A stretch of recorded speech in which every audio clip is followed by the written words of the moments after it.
When the winds of change rage, some people build shelters and others build windmills.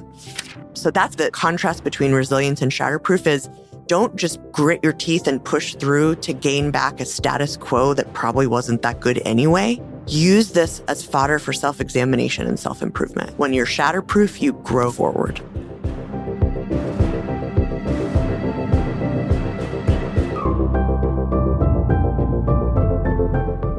That's Dr. Tasha Eurich. She helps people thrive in a world besieged by uncertainty by equipping them to become the best of who they are and what they do. With a PhD in industrial organizational psychology, Tasha is the principal of the Eurich Group, a boutique consultancy that helps successful executives succeed when the stakes are high. Today, she's sharing some insight from her latest book, Shatterproof. So you'll learn 1, the hidden costs of grit gaslighting. 2, how to know when you've hit your resilience ceiling. And 3, the 3 needs that unlock the best version of yourself. And if you'd like to get a summary write-up of the actionable wisdom from this conversation, I recommend you head on over to awesomeatyourjob.com and sign up for the completely free email newsletter that we call the Gold Nuggets. The Gold Nuggets at awesomeatyourjob.com. Come on down. I'm Pete Bacchitis. This is How to Be Awesome at Your Job. And now, here's Tasha.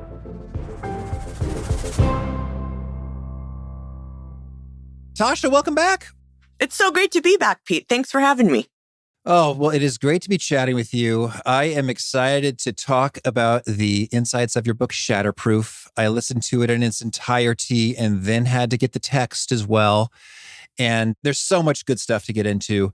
Maybe could you orient us a little bit? You've mentioned that this is the book that you needed as well. And that's the first time this has happened for you in your author journey.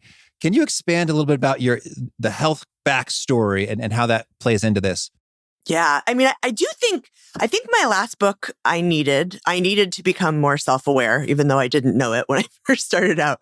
But when I say I needed this book in the context of becoming Shatterproof, it felt like a matter of life and death. And I look back and I know that it was.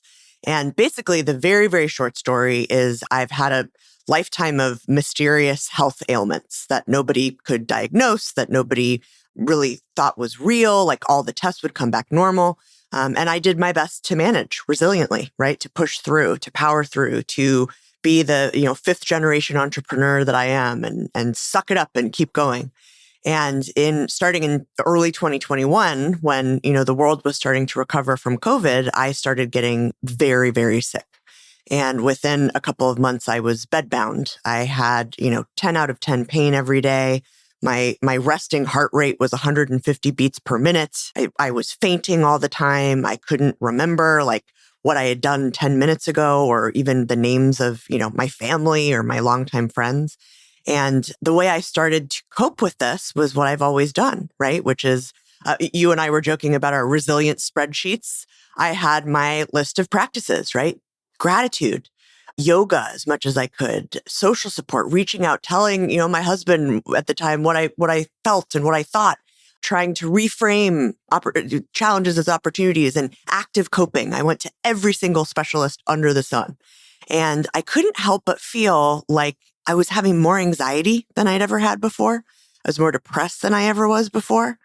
And eventually, I had the experience that I eventually uncovered as a researcher, kind of right around the same time, where I hit my resilience ceiling, which means I sort of lost all ability to cope. And the tools that I've been using my entire life stopped working. And so I was in a position where, I knew there was an alternative because we had this in our data. Some people are able to take the hardest things that happen to them and become, better, stronger, wiser. And finding that answer was so personal to me that I probably spent longer on it than I would have. I think I was able to dig into the complexity of the solution and try to make it simple. So simplicity on the other side of complexity. But the point there was, I think no matter what all of us are facing, we all need this book. We all need an alternative, right? To resiliently powering through, being mentally tough. There's a point at which that doesn't help us anymore. And if we keep trying to do it, it hurts us. Yes, very well said. You had a lovely quote ascribed as a Chinese proverb. Can you give it to us about when the wind blows? When the winds of change rage, some people build shelters and others build windmills. And I think that just viscerally paints a picture of what's unique and fresh and lovely about your work here. Because we just recently had Dr. Aditi Nurakur on sharing about the 5 resets. And that's all very good. It is all yes, indeed. Exercise is great. Breathing is great. And if it helps, keep doing it. Gratitude journaling and such, like these are all great uses of things to do to feel better, to overcome some stuff. But that shift from shelter to windmill, I think really captures it, because that's how it can feel sometimes. Like, oh man, I'm getting battered. Well, I got to exercise more. I got to breathe more. I got to gratitude journal some more. Yeah. And as you identify, sometimes that just runs out. It's like, oh, it's like, and that's a spooky feeling. Just like, uh-oh. It is. It is. And what I've found in talking to high achieving people, of kind of all walks of life, is it is the most distressing for the strongest people, because we look back and we say, gosh, maybe this isn't even the hardest thing I've ever been through, which was the case for me. I'm like, why can't I just show up with my gratitude journal and do my meditation and find some relief? And then you start to do something that I call grit gaslighting, right? Which is where we blame ourselves for struggling under the weight of the very real difficulty of living in this world in the year 2025. And so, I think especially for high achieving people like your listeners, part of what I want to do with this conversation is normalize that. You are not failing at resilience. You are hitting your resilience ceiling, and everyone has one. And boy, the grit gaslighting is something sometimes I even do to myself. It's like, oh, come on, Pete. Like, I mean, your business is like stellar. Compare this to like 7 years ago, man. Like, this is great. You've got 3 wonderful children, a wonderful wife, a nice house. It's like things seem like they're rocking here. And I have been through some tough stuff. And then throughout history, it seems like folks had it way tougher. You read about the folks fighting the Revolutionary War. It's like, oh, geez. Yeah, what am I whining about, for God's sake? Totally. And yet, and I don't want to linger too much here because it's kind of like the nonfiction, the obligatory nonfiction book intro. Today is like so difficult and unprecedented, and that's why this book is exactly what you must buy. So, I mean, in a way, that's played out. And yet it is. So if we could maybe briefly hit us with, okay, why can we be okay with being not okay in the current climate? And why are we not just weenie babies who can't tough it out like the folks fighting the Revolutionary War or dealing with quote unquote real hardship? Yeah, like Marvel characters in Business Casual, right? Mm-hmm. So there's a thing. So I'm a scientist. I am a quantitative scientist at heart. And when I first started this research program 5 years ago, I wanted to answer that question, because what I was seeing all around me, and I've been coaching CEOs for 20 years, was a completely new level of exhaustion, chaos, stress, demands, and not just professionally, right? Personally in all of their lives and in my life too. And so what I wanted to see was, like, empirically, was that true, or did it just feel that way? And I stumbled upon this excellent, very, very sort of scientific metric called the World Uncertainty Index. And it uses a variety of factors to come up with, every year, basically, and it plots the level of uncertainty. And what I thought I would find was, it got kind of crazy, like after 9/11, went down, went kind of crazy during the Great Recession, maybe went down. COVID, it spiked, went down. But what I found was like a pretty consistent high level of uncertainty until 2023, 2024. And it went like this, exponentially higher. And when I show it, when I get to speak about this book and I show it to audiences, people's eyes get wide and they go, oh, it's not just me. And so, I think you're right. There is always this sort of drama of the beginning of a nonfiction book. But for me as a scientist, like it's real. You're not imagining it. It's real. So the uncertainty index, and it's intriguing. So 2023, 2024, it doesn't seem like anything happened. Or am I overlooking something that happened? Well, it's worth going to their website to look. It really gets crazy this year, which is interesting. I guess we got the AI. That's kind of wild. AI is pretty wild. A lot of, in the business world or organizations, a lot of sectors are being disrupted that people never thought would be disrupted, right? Because of a lot of external factors, and the effects of COVID are still being felt. I think all of that together, along with just the pace of life. Like think about right now at this moment, the number of people that need something from you. Oh, geez, I don't want to. Right? Right. If I think about that too hard, I start to inbox. flip out because it's like, oh, well, this thing I was supposed to have to them a month ago and this other thing. And so even something as quote unquote, simple as the cumulative demands, they don't stop.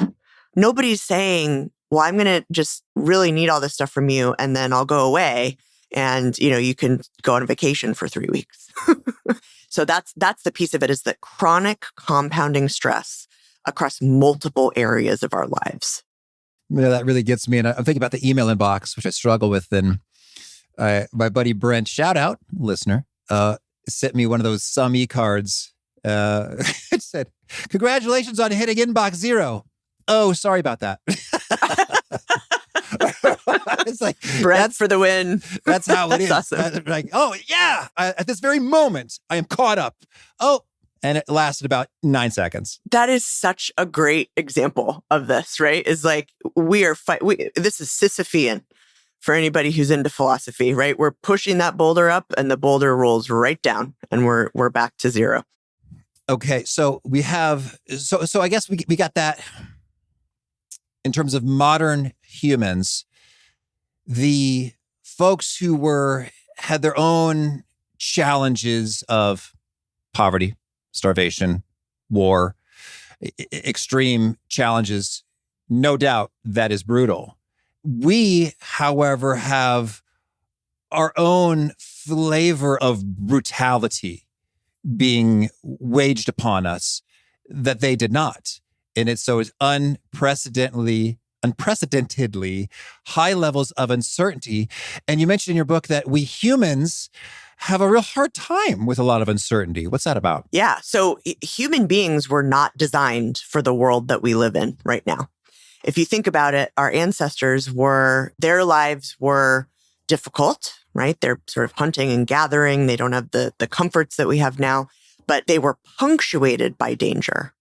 But things would sort of go back to normal, right? So you imagine, you're out hunting and you see a tiger and your stress system goes crazy, your cortisol goes up, all of your stress hormones, your fight or flight, and you're able to escape the tiger, right? And then you go on with your day and you go back home and you have a nice night by the campfire.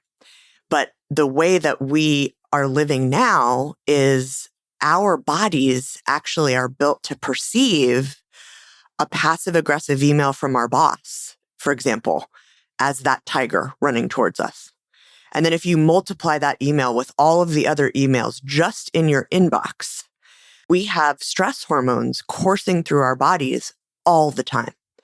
And, so we were sort of designed to, have that danger, go back to normal, and our bodies can restore themselves. But, what I say in the book is living in perpetual fight or flight mode isn't just stressful. It drains the very resources we need to cope with stress. That's brutal. So the traditional resilience practices are useful. They have their place and they do some things, and yet they can run out. And you reveal there is another path for us. What's the path? So the best way to think about it is to contrast it with resilience. Okay. So resilience is about putting our heads down, powering through so that we can bounce back. And that's really important. So resilience is the capacity to bounce back after hard things. That's kind of the agreed upon consensus at least for researchers. What becoming shatterproof means is proactively channeling adversity to grow forward. And we don't do that by powering through our pain. We do it actually by harnessing the broken parts of ourselves to access the best version of ourselves. And there's a great analogy, like conceptually, and we'll talk about what that looks like practically, but conceptually, have you ever heard of the Japanese art of kintsugi? I have a couple times. Why don't you paint the picture? Yeah, it's this beautiful art form where, the artist repairs a broken piece of, usually it's like pottery or ceramic with lacquer and of precious metal. It's usually gold. And basically like mending broken objects with precious metal. What that does is it creates a whole new object that is stronger at its broken places. And the question I always ask is like, instead of powering through our pain and our cracks and our breaking points, what if those became fodder for us to identify what in our environment is tripping us up, to understand what are the needs that we have that are going unmet? What are the self-limiting patterns that we're showing up with that are making things worse for ourselves? And then how can we actually use that opportunity to pivot and not change everything about who we are, but to try to find new ways of getting our needs met? That's the idea, is kind of leaning into those cracks, not in a way where we're, pain shopping or anything of that nature, but to lean into those cracks as an opportunity for, I say it's self-awareness walking. It's finding those moments in our worst times where we can find unique insight about ourselves, how we interact with our environment, how we make our choices, how we live our life, so that we can access that best version of ourselves.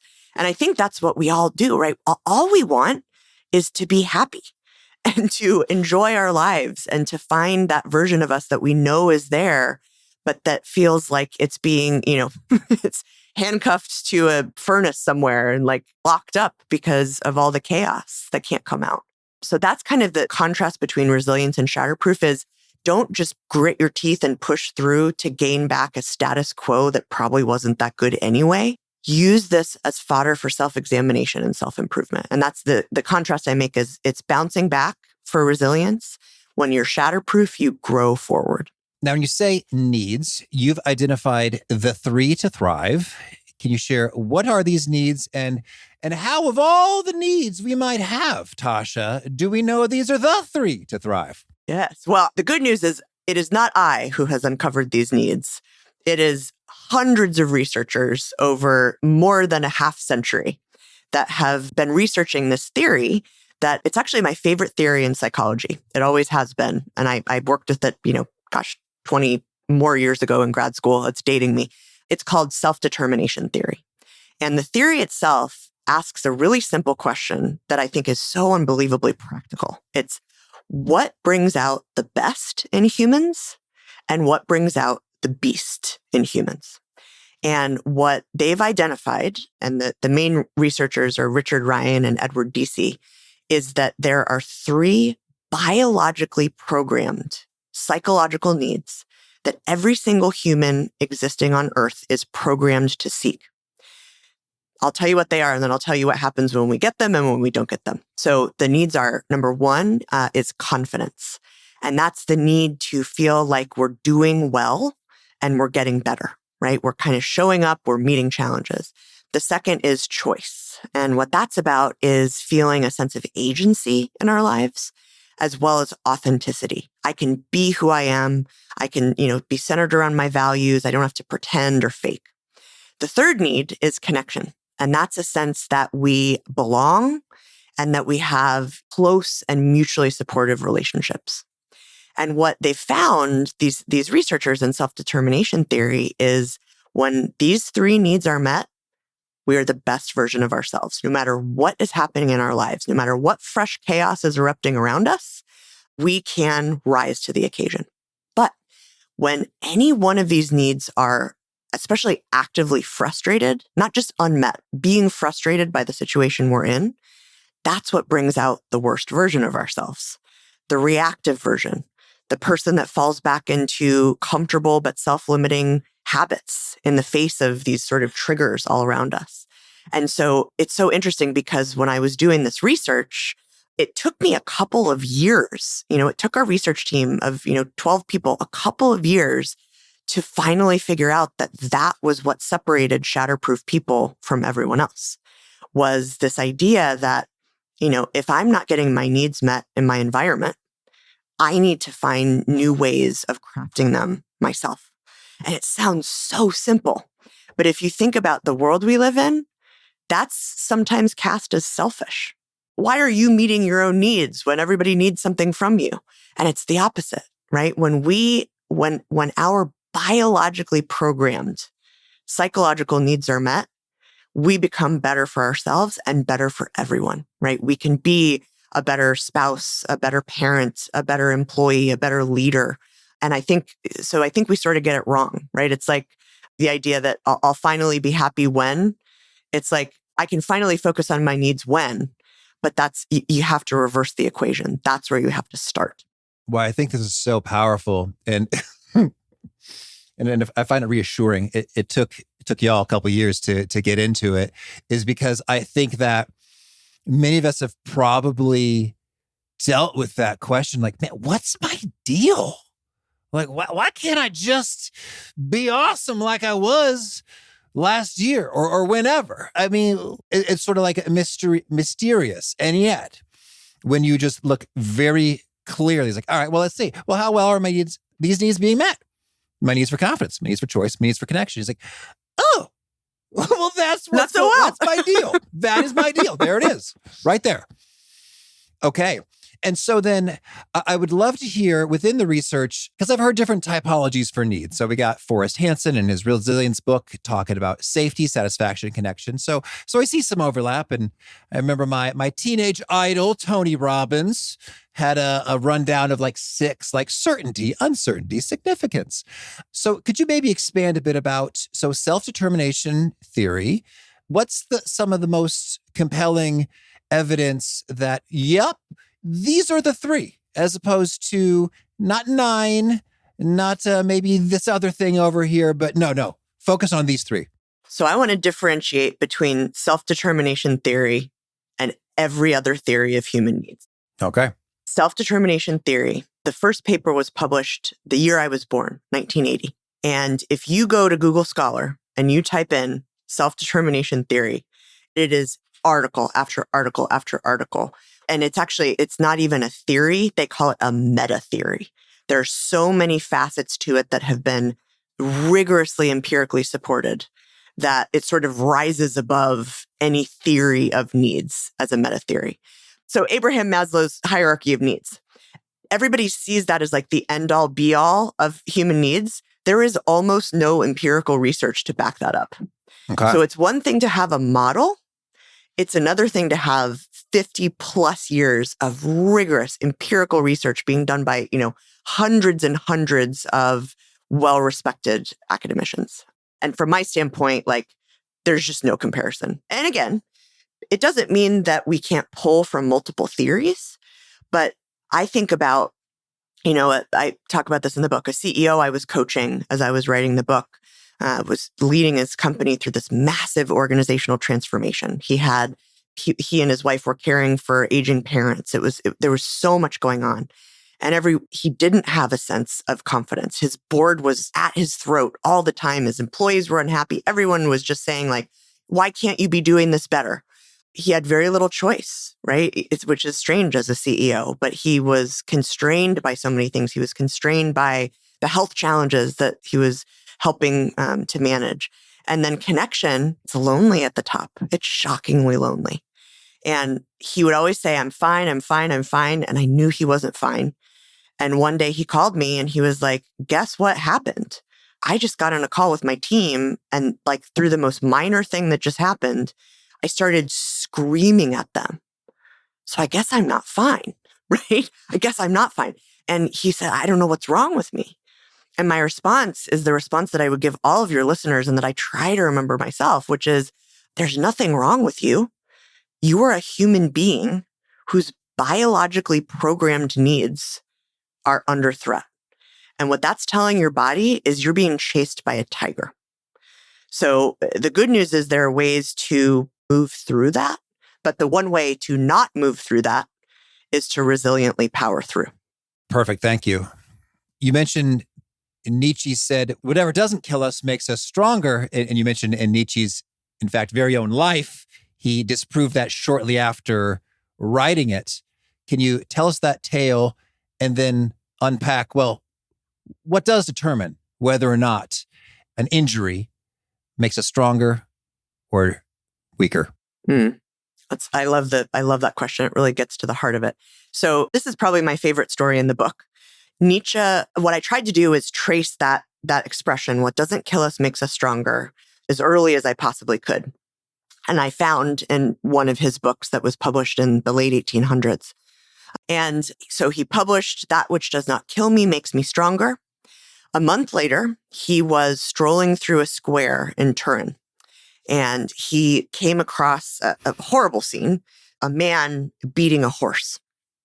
And for some reason, something snapped in Nietzsche at that moment. Something just snapped. He started hysterically crying. He rushed over. He threw his arms around the horse. People started gathering. The crowd started gathering. The police were called. Someone was sent to escort him home. And the next day, he was taken to, what they called at the time an asylum, and basically went mad. And he never emerged again. So what I think is so powerful about that story is saying things that sound right or that sound good doesn't always make them true. And I think we have to start pressure testing some of this commonly held wisdom about navigating adversity. Does it sound good, or is it actually the right advice? And I think that to answer the second part of your question, if I boil it down, the difference between resilient people and shatterproof people, the most fundamental difference is instead of powering through, they use that opportunity to proactively reinvent themselves. In other words, pausing, observing, looking at some of the things within themselves that might not be the best things, and then intentionally pivoting to find, as we were talking about, new ways of meeting our needs. But I think it's this orientation of there's got to be a better way. And even if I don't know what it is, I'm going to set out on this path. And by the way, I give 4 steps of the Shatterproof roadmap in the book. I'm going to set out on this path to build a better me in what might be one of my worst moments.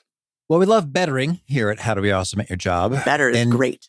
And you mentioned that personal growth, self-betterment is just about the tops way that we can find positive psychological outcomes. Can you expand on that?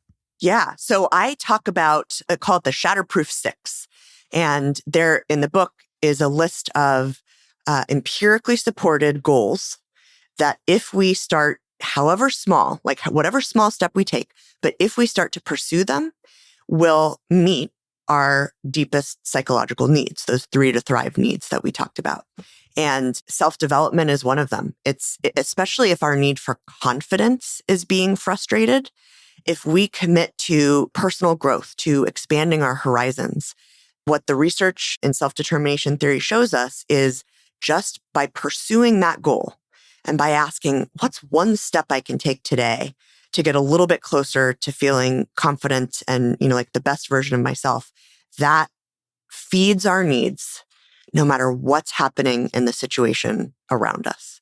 And I don't say that lightly. There's been research showing that 3 to thrive need satisfaction works for people who are living in extreme poverty or who are refugees. There's one really compelling study that was done with Syrian refugees that showed that a really simple intervention where they pursue these sort of need-based goals, their entire lives get better. And not in a sort of toxic positivity way, but you start to feel real fulfillment that feeds you during these tough times.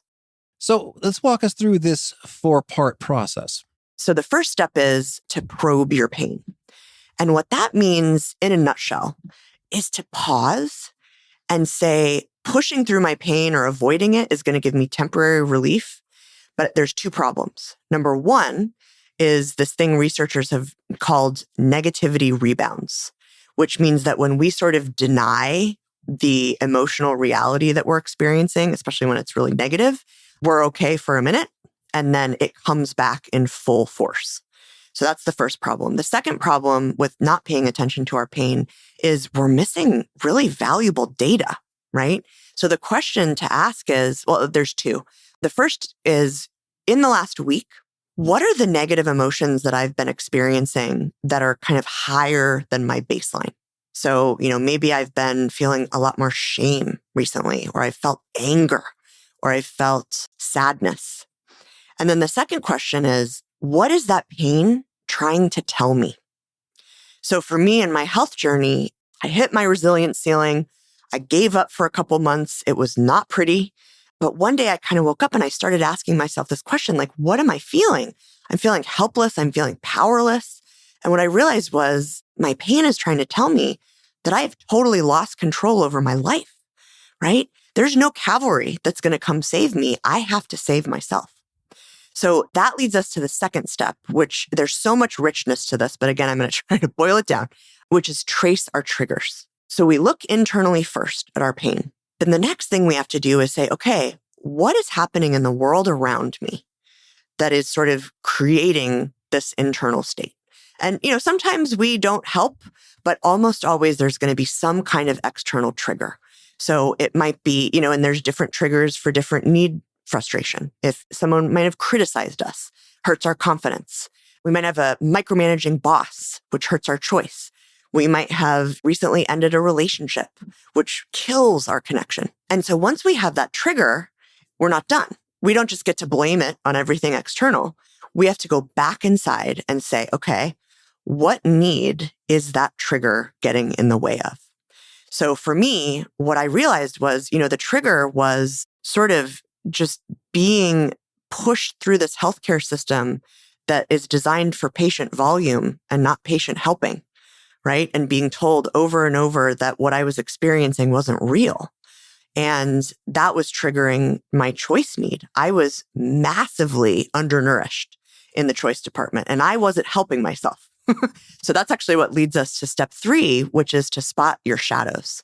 What happens in the face of triggers, what happens in the face of need frustration, is we have these instinctive responses that feel helpful, but that are actually pushing us further and further away from our need.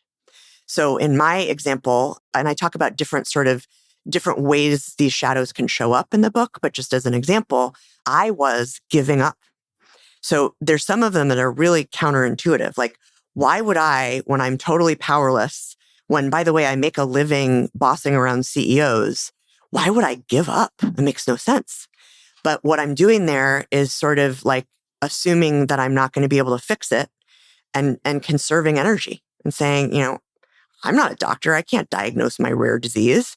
So I'm just going to sort of go along to get along. But what that shadow was doing was leading me further away from a solution. So the question I always tell people to ask if you're trying to spot your shadows is, how is my behavior right now different from when I'm at my best? And, the example that I just gave is a good one of like, normally I do this, but right now I'm doing this. So that brings us to step 4, which is pick your pivot. Pivoting means proactively moving away from these familiar shadows that make us feel better and towards new paths to need fulfillment. And we do that through something called need crafting. And the good news for step 4 is we've sort of already talked about this, right? These Shatterproof 6 are the goals where if we say, for me, like as an example, instead of letting myself give up, my number one goal in life is maximizing my physical health. And that's one of the goals that's been shown that if we pursue, we will have greater need fulfillment, specifically in this case with choice. So what did I start to do? I changed the way I was showing up. I changed the way I was engaging with doctors. I spent 30 minutes, this is pre-ChatGPT, I spent 30 minutes a day researching rare diseases. And eventually, it took me a minute, a couple months, but then I had a list of these are the diseases that I might have. And then I finally had like the one that I knew I had. And I started changing the way I engaged in doctor's appointments. I would show up with a summary with a list of objectives. And they would open their mouth and I would say, thank you so much for being a participant in my care. Here's what I would like to accomplish in this appointment. And some of them didn't like it, and I had to find new doctors. But I had to become the CEO of my medical journey. And the beauty of this process, just to kind of put a period on the end of the sentence, is it wasn't right away because I had to find the right specialist, but within a few months, I finally had the diagnosis that I knew that I had through my research, which is something called Ehlers-Danlos syndrome, which is a genetic connective tissue disease where your body can't produce like the two proteins that are in every system of your body. And so it leads to these really kind of unrelated, confusing symptoms that usually show up as normal in diagnostics. And I can say with 100% certainty that if I had not discovered this in our research, I certainly wouldn't be here talking to you. I'm not sure I'd be here at all. And if I was here, I would be a shadow of my former self. And so when I tell people this works, there is no better way for me to share that than to say, I didn't sort of find this as a dispassionate researcher. I found it as a human being whose life, felt like it depended on these solutions. So that, my friend, is the Shatterproof roadmap. That's beautiful. Well, thank you for sharing that. I am grateful that you are here today and you're sharing your goodness with all of us. You mentioned there are 6 Shatterproof goal pathways. We got one of them, maximizing physical health. What are the other 5? So there are 6 kind of overall objectives. And then for each of them, there's a couple of options. So the first is to rise, and that is making myself better. We already talked about self-development. That's a perfect example of a Shatterproof goal. And those, again, are largely geared towards building confidence. The second kind of category is to flourish, and that's making my life better. The health goal that I mentioned is in that category. Something as simple as joy, like rediscovering the love of the game by immersing myself in something I like to do. The third is to activate. And this is, and by the way, flourish mainly focuses on rebuilding choice, as does the third, which is activate. And that's kind of making things happen around us. And I'll give a couple of examples because this kind of has different flavors. One of them is advocacy, right? Speaking up for myself, making my needs known. Another one is agency, making my own choices, being my own person. Then we've got another choice-based aim, which is to align. And that's kind of making authentic choices. The best example of a goal under this is authenticity. It's not going along to get along. It's not sort of pretending to be something that I'm not. It's expressing my values and showing up as who I really am. And then the last 2 shift over to connection. So if your connection is thwarted, you might decide to relate, which means that you're making meaningful connections. I'll give you a couple examples under this because I think it's so rich. One is closeness. So that's kind of deepening close relationships by giving and getting support. It might be reactivating a connection that you've kind of let slide because of your busy, stressed out striver lifestyle. Or you might choose forgiveness, letting go of old grudges, not for them, but for my own well-being. Another one I really like under this is spirituality. Whatever that looks like to you, religious or not religious, connecting to something greater than ourselves is kind of a powerful but underutilized way of maximizing connection. The 6th and final Shatterproof kind of category is contribute, making the world better. And when we engage in service, we're actually powerfully meeting all 3 needs. So, you think about Adam Grant's work when he wrote Give and Take, his first kind of big mega hit book. There is so much behind that where when we give, when we contribute to the greater good, when we try to make positive change, it's satisfying our deepest fundamental human needs. So when we give, we get. And I think that's why it's the one objective that meets all 3 needs. And is it your recommendation that we pick a single goal? Yes, my goodness, yes. Sometimes people are shocked when I tell them that in my job of coaching CEOs, we pick one behavior to work on, one high impact behavior for an entire year. And everyone's like, well, could that possibly be helpful? Why don't you do more? And the reason is, in my experience, if we have any more than one thing we're trying to focus on developmentally, we're not going to do it. I'm coaching a CFO right now who brought me his development plan that we were going to kind of blow up and rethink. And he's like, it has 5 components. And I covered up the paper and I said, name them. He couldn't name a single one. And we both laughed. We said, uh-oh. So that's why making your growth and development easy isn't a crime. It's a present to your future self. So one Shatterproof goal, even break it down to one Shatterproof habit. Like for me, it was those 30 minutes a day researching rare diseases. Start there. Keep it something that you can regularly focus on and not something that you go crazy on for a week and then get so overwhelmed that it becomes the last thing on your list. And could you give some more examples of a single behavior of a senior executive for a whole year, just so I get a sense for the scope of a quote unquote behavior? So I'll give you one from someone I just got off the phone with who is doing an amazing job. He's killing it. His CEO is thrilled, which is improve collaboration with open-mindedness and empathy. And sometimes it's even simpler than that. Sometimes it's listen better. But if you think about it, if you're a CEO and you're not very good at listening, and all of a sudden you start listening to people, the ripple effects are endless, right? So I think it's counterintuitive, but as long as you're picking something that, in this case, your stakeholders are saying is limiting you, it can have a bigger impact than we think. And I think we just try to overcomplicate development because we're all type A overachievers, but that's not how breakthroughs happen in my experience. Okay. And just to follow this through a little bit more, if we did pick listen better or whatever, what might that mean in terms of, is it a daily behavior that we settle in on next, or what's the very next step? Yeah. So this is kind of getting away from the Shatterproof framework, but I think this is a great way of operationalizing it. Usually what we'll do is we'll come up with that development goal, and then we'll have an action plan that is 10 to 12 specific behavioral elements that they're going to try to do every day. It might be specific to a certain relationship. It might be how to show up in meetings. Like the executive I just mentioned, his goal of improving collaboration is asking a question before he provides his opinion. Like that level of specificity, or making sure that I find something to agree with before I disagree with someone. So it's 10 to 12 things like that. And then we actually track them. Most of my clients have a checklist every day. And this is from the Marshall Goldsmith School. Did I do my best to listen before I talk? Did I do my best to amplify others' contributions, right?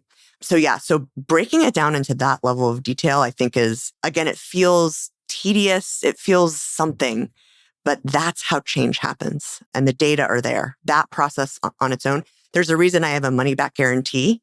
If I'm coaching a senior executive and there isn't a quantitative improvement in their targeted behavior as rated by their stakeholders, theoretically, never had to do it, they get their money back.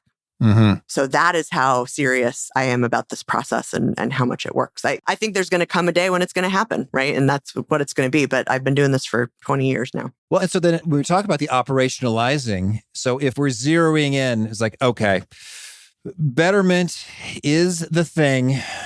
And then I'll maybe take it another step of specificity into be fitness. It could be listening. You sort of then identify a sort of specific daily thing that you're going to be getting after. That's it. And it is not a crime to make it simple, easy, and fast. Mm-hmm. For me, 30 minutes a day. That's all I had to do. And I talk about other examples in the book of people who maybe had a little bit more like resources mentally and physically at the time. And like I talk about one woman who had 5 sort of daily habits, but they were really simple. It was like, wake up. She had just gotten out of a really toxic marriage. And one of the things on her list was wake up every day grateful for the freedom that I now have, right? Or make sure I ping one or both of my sons and tell them how much I love them, right? And all these things to kind of reconnect with herself and her life beyond her ex. I think if we keep it simple, it's even easier. Yeah. And that's just the magic I'm thinking now about the 80-20 rule in general. So in terms of if we have in the entire universe of what's your malfunction, what's your deal in life, it's like, oh, okay, well, hey, it's within the zone of the psychological needs of confidence, choice, or connection. It's like, we've already eliminated a lot of noise. It's like, okay, then further, we got, okay, it's choice. Choice is the thing. And then we can get even further. It's like, by golly, I'm going to be renovating this house I hate or whatever. Whatever, yeah. And that, in fact, can become transformational. Over time, think about it. If you get 1% closer every day to a full sense of confidence or choice or connection. And if you do that most days, I'm a realist, not all days, most days, you're going to see some pretty significant improvement in a shorter amount of time than you think. Fantastic. Tasha, anything else you want to make sure to mention before we hear about a few of your favorite things?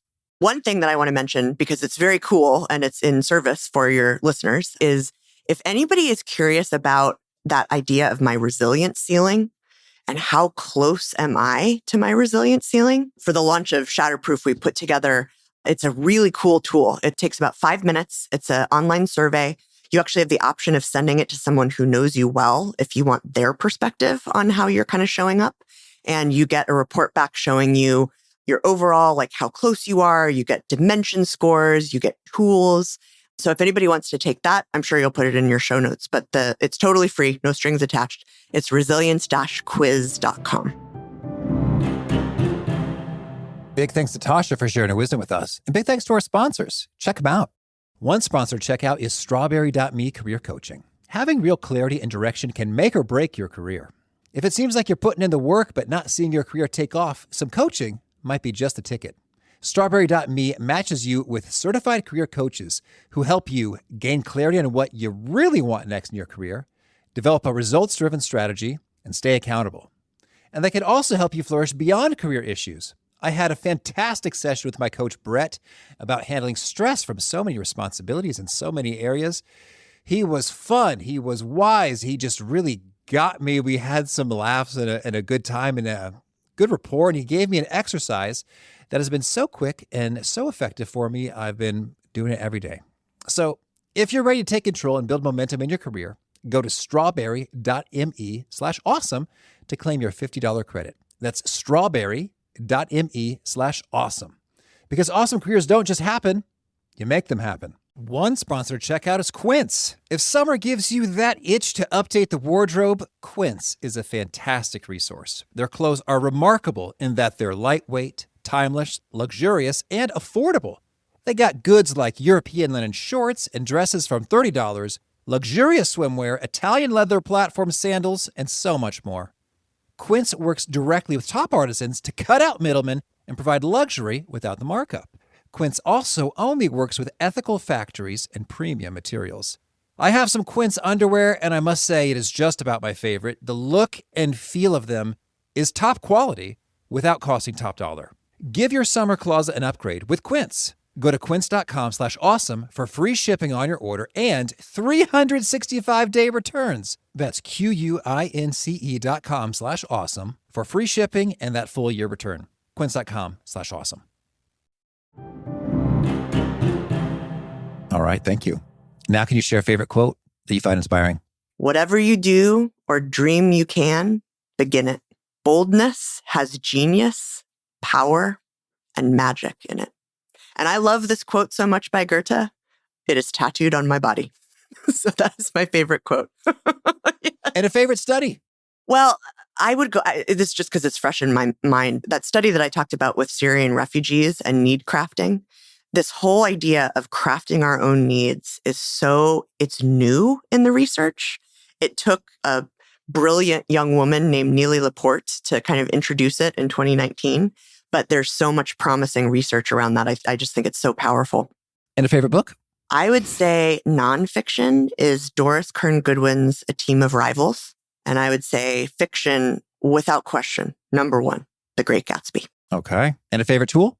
Favorite tool? Oh, we didn't talk about this. The 222 tool. So when you are super overwhelmed, you feel like you're hitting your resilience ceiling, you take a deliberate timeout. You ask yourself, what do I need in the next 2 minutes, 2 hours, and 2 days? So the 2 minutes is psychological first aid. It's breathing. It's splashing cold water on your face. It's saying out loud, like, I am struggling and I feel overwhelmed. 2 hours is something that is just for you, something that makes you happy, that relieves the pressure a little bit. Netflix marathon, happy hour with a friend, going to the gym. 2 days is a deliberate pause on ruminating, analyzing, and problem solving as much as possible with the thing that's pushed you to this point. I use this tool all the time. And what I find is, because our subconscious mind is still working on it, but if we give ourselves the space to just relax and be, when we come back to it, not only have we helped a little bit with our need satisfaction, we usually have a better perspective on the problem. So again, the 2-2-2 method, I use a shockingly large amount of days. I think I'm on like 3 by now. So yeah. Okay. And a favorite habit? My favorite habit is drinking water. And is there a key nugget you share that people really resonate with, they respond to, they retweet in your speeches and such? Yeah, the grit gaslighting idea seems to be really resonating with people. It's giving language and permission to experience something that I think we shame ourselves for. All right. And if folks want to learn more or get in touch, where'd you point them? Oh, goodness. I'm everywhere. TashaEurich.com, every social media. I'm trying to build my Instagram. So if anybody wants to come hop on there with me, that would be amazing. But yes, very findable. And a final challenge or call to action for someone looking to become awesome at their job? 2-part question. What would the best version of you do? And what if you could be you, but better? All right. Tasha, thank you. This is fantastic. Thank you so much. Great to be here again with you.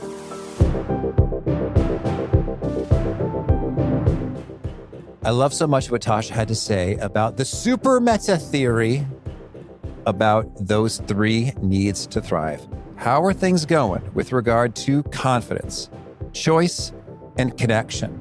And I think a lot of times when we find ourselves in sort of a weird mood funk season of things aren't feeling so awesome, it's because the environment has shifted in such a way as to make it difficult for these needs to get met. So we just neglect them a little bit. Like, yeah, the book club on Thursdays is super amazing and I feel an amazing sense of connection. But, it's really a busy work season right now. So I just kind of skip that for a couple months until this project is over. And it's like, and yet that seemingly innocuous decision can be substantially problematic for our shatterproofiness, if I may coin a phrase, because that need for connection perhaps was getting met amazingly awesomely in the book club. And now, alas, it is no more. So great way to focus our attention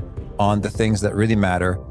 Big thanks to Tasha. If you want to check out the show notes or the transcript or the links to items that we've referenced, you'll find them on over at awesomeatyourjob.com/EP1066. Hope to catch you next time, and peace.